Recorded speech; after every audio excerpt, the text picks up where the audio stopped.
Ay mga boss, magandang araw sa inyong lahat. So,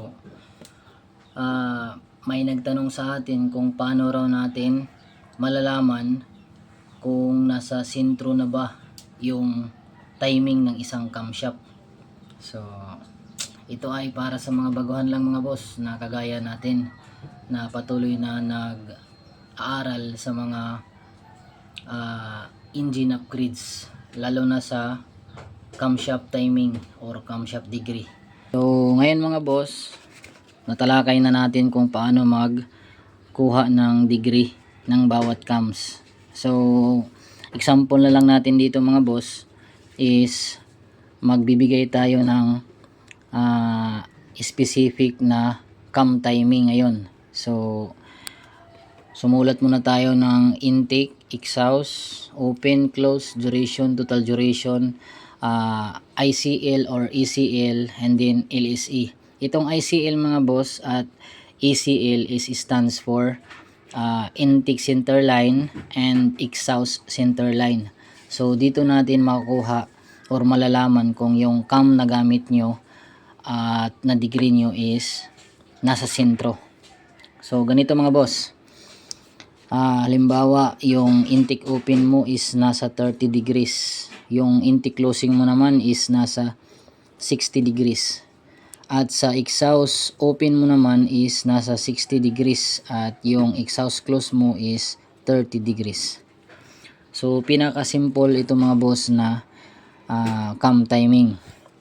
So, na given para madali nating i-compute. Walang mga point something.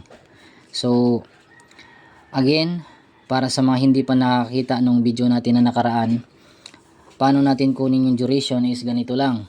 Yung 30 plus 60, ayan, 30 plus 60 plus 180 degrees, yun ang duration. So, dito mga boss, so 30 plus 60 is 90 plus 180, 270 mga boss. Ayan. So, ganun pa rin, dahil same lang sila number, baliktaran nga lang, 270 yan. Ngayon, ang total duration niya is i-additional mo lang ang 270. 270 plus 270 equals 540. So, i-divide mo 540, ang result niyan is 270. So, ayan mga boss, meron na tayong total duration at saka duration. So, ngayon dito sa intake center line at saka sa exhaust center line, ganito yan mga boss. Yung 30 plus 60 plus 180 at ito ang resulta, duration. Yung duration na yan mga boss, i-divide mo yan. I-divide mo yan by 2. So, ayan, 7, 3, 6, so 18, 135. So, yung 135 mga boss, ma-minus mo yung intake open. Dito tayo mag-minus sa intake open mga boss.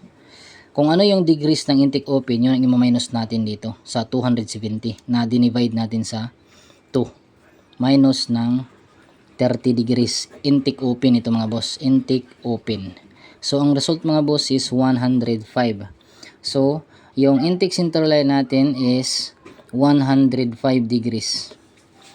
Tapos, dito naman tayo sa exhaust. Since magkapareho lang sila mga boss, ayan o, papakita ko pa rin sa inyo mga boss. So, 270 yung duration, divide by 2, ang result niyan is 135. So, yung 135, may minus natin ng, kung kanina, ang sinusubtract natin, ang ginamit natin sa pag-subtract is yung intake open. Ngayon mga boss, is yung exhaust close naman. Exhaust close is 30. Ayan mga boss, oh, exhaust close 30. Dito, exhaust close 30. Para makuha natin yung sa exhaust center line, intake center line ito. So 105 pa rin mga boss. So ayan, 105 degrees. So ayan mga boss, nakita natin symmetrical sila. Ayan, same sila ng result. Kumbaga sa LSA mga boss, magkaiba rin kasi ito mga boss. Yung LSA is makukuha natin yan kapag inad natin yung dalawa. 105 plus 105 equals ano yan, 210. So 210 i-divide natin sa 2. So ang result pa rin niya mga boss is 105 degrees. So ayan, 105 degrees. So ngayon mga boss, dahil sa yung nakuha nating degree sa intake center line at saka sa exhaust center line is same, ibig sabihin yan mga boss ay nakasentro yung cam mo. Hindi siya advance at hindi rin siya retard. So ngayon mga boss, kapag halimbawa yung result ng intake center line mo is nasa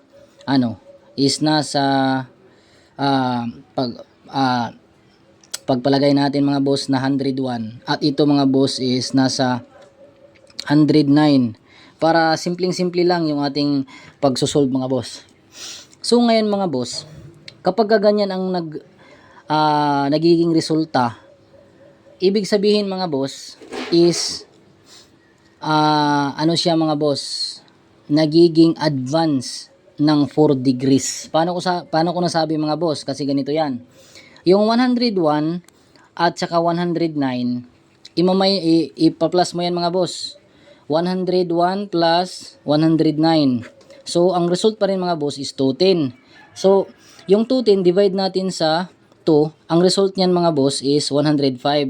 So, ayan, nakita mo naman kanina dyan, 105.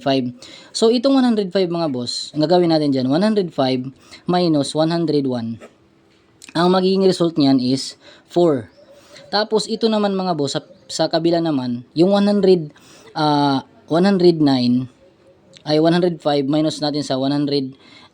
Ang result niyan mga boss is negative 4. Ito positive. So, kapag maliit yung intake center line mga boss, yan ay advance. Kapag naman yung sa exhaust center line naman is malaki, sa pinakasentro niya which is yung 105, yan ay retard. So, kaya natin nasabi mga boss na retard sa ng 4 degrees is ganito yung proseso. Yung kinuha natin yung pinakasentro, inad natin yung dalawa, 101 plus 109, ang result niyan is 210. Divide natin sa 2, ang result niyan is 105. So, yung 101 minus natin, yung 105 minus natin sa 101 is yan yung nagresulta, positive 4. Tapos yung 105 minus natin sa 109, naging negative 4. So, ibig sabihin mga boss, kapag malaki ito, ay retard. So, kaya yun ang nagiging resulta mga boss na sinabi ko sa inyo na negative 4 at positive 4. So, ito, kung dito tayo magbabase mga boss sa intake center line, itong cam na ito ay advance ng 4 degrees. So, nasagot ko na siguro mga boss kung paano natin malalaman kung naka-retard or naka-advance yung ating cam or nasa sentro ba. Kapag same sila ng numero sa intake center line at saka sa exhaust center line, yan ay nakasentro. Kapag naman hindi sila same, yan ay syempre dito ka na magbabase mga boss. Makikita mo na kapag ka-advance or retard. Yung sinabi ko kanina. Paulit-ulit na lang mga boss. So, yan lamang mga boss. Sana'y may natutunan kayo ngayong araw na ito. At mag-request lang kayo mga boss kung ano yung susunod natin na video. Ano yung tatalakayin natin. At sana'y masagot natin ng maayos. Mag-comment na rin kayo mga boss kung may mga katanungan kayo para malinawan kayong lahat. So, yun lang mga boss. Nagsishare tayo ng kaunting kaalaman. So, Jimmy's RT. Peace.